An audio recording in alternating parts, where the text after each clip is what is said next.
Hello दोस्तों, नमस्कार। KPS education centre में आप सबका स्वागत है। आइए आज हम लोग क्लास 9th का हिंदी चैप्टर 1 कहानी है। कहानी का प्लॉट, इसका लेखक है शिव पूजन सहायक। इसका क्वेश्चन आंसर करेंगे। इससे पहले आप लोग चैनल पर पहली बार आए हैं तो चैनल को सब्सक्राइब कर लीजिए। वीडियो पसंद आया तो वीडियो को एक लाइक कर दीजिए। तो आइए देखते हैं इसका क्वेश्चन क्या कह रहा है।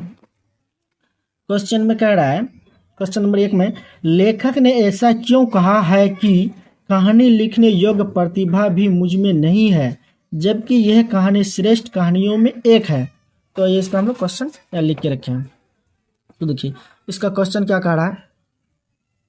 इसका आंसर में है, लेखक ऐसा इसलिए कहा है कि कहानी लिखने की प्रतिभा भी मुझ में नहीं है, क्योंकि यह कहानी समाज में नारी का स्थान निर्धारित करने के कर्म में तिलक, दहेज की निर्मम प्रथा, विरुद्ध विवाह आदि की विसंगतियों का मार्मिक दस्तावेज प्रस्तुत करता है, जो सभी के द्वारा प्रस्तुत करने में असमर्थ हो सकती है। अब आइए क्वेश्चन नंबर 2। क्वेश्चन नंबर 2 में क्या कह रहा है, लेखक ने भगजोगनी नाम ही क्यों रखा।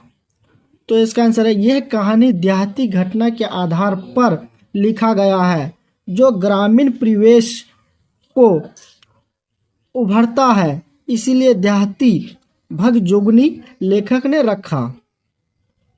अब आइए क्वेश्चन नंबर 3। क्वेश्चन नंबर 3 में क्या कह रहा है, मुंशी जी के बड़े भाई क्या थे। तो इसका आंसर है, मुंशी जी के बड़े भाई पुलिस दरोगा थे। ये क्वेश्चन नंबर 4। क्वेश्चन नंबर 4 में क्या कह रहा है, दरोगा जी की तरक्की रुकने की क्या वजह थी।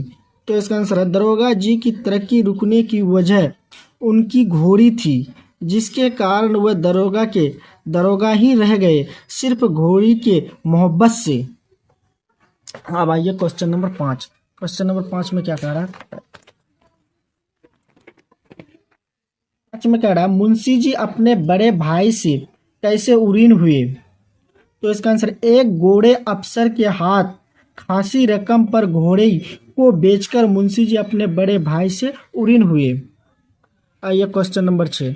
क्वेश्चन नंबर 6 में कह रहा है, थानेदार की कमाई और फूस की तापन दोनों बराबर हैं, लेखक ने ऐसा क्यों कहा है। तो इसका आंसर है, दरोगा जी जो कुछ अपने जीवन में कमाया था वह सभी अपने जीवन में ही खत्म कर दिए थे, सिर्फ एक घोड़ी बची थी। उनके मरने के बाद मुंशी के पास कुछ नहीं बचा था, यहाँ तक कि खाने का लाले पड़ गया था, जिससे देखकर लोग साफ कहने लगे कि थानेदार का कमाई और फूस का तापन दोनों बराबर है। अब आइए क्वेश्चन नंबर 7 में। क्वेश्चन नंबर 7 में क्या कह रहा है, मेरी लेखनी में इतना जोर नहीं, लेखक ऐसा क्यों कहता है। तो इसका आंसर है, भगजोगनी के रूप लवण का वर्णन करने में लेखक सारी उपमाओं के बाद भी अपने को असमर्थ पाता है, तभी उसने कहा है कि मेरी लेखनी में इतना जोर नहीं कि मैं इसका सटीक वर्णन कर सकूं। अब ये क्वेश्चन नंबर 8। क्वेश्चन नंबर 8 में क्या कह रहा है, भगजोगनी का सौंदर्य क्यों नहीं खिल सका।